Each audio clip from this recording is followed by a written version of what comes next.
Tony Arterberry is charged with killing Rhonda Howard inside her Des Moines apartment back in May. Arterberry's trial starts Monday, but his interview with police will not be included.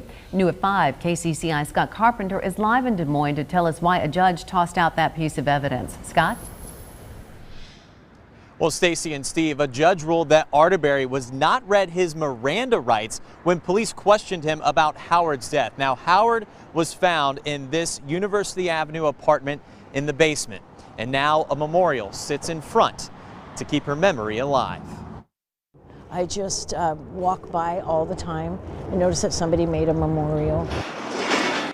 Tuesday, May 10th is inked in Carrie Juska's mind. She lived next door to where Howard was killed.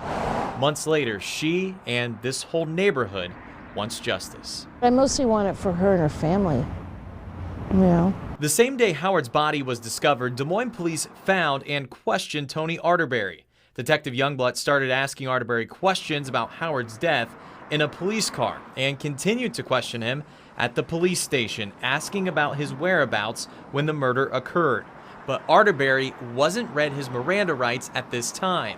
Detective Youngblood asks, "Will you help me understand your last 24 hours if I advise you of your rights?" Shortly after that, Arterberry was Mirandized and questioned further. Arterberry expressed his desire to leave, saying, "I'm done, man. I'm not answering any more questions." A Polk County judge ruled that none of the interview before Arterberry was read his Miranda rights can be used in court. Conversation after Arterberry was Mirandized has also been kicked out by the judge because officers failed to honor Arterberry's right to remain silent. Gina Messimer is representing Arterberry in court. She sent me a statement saying, quote, "We believe the judge correctly decided Mr. Arterberry's constitutional rights were violated. There are consequences when law enforcement doesn't follow the rules," close quote. Des Moines police say they respect the ruling and, quote, "In this case, with or without statements made by the defendant, a murder first-degree allegation is appropriate based on the abundance of other available evidence."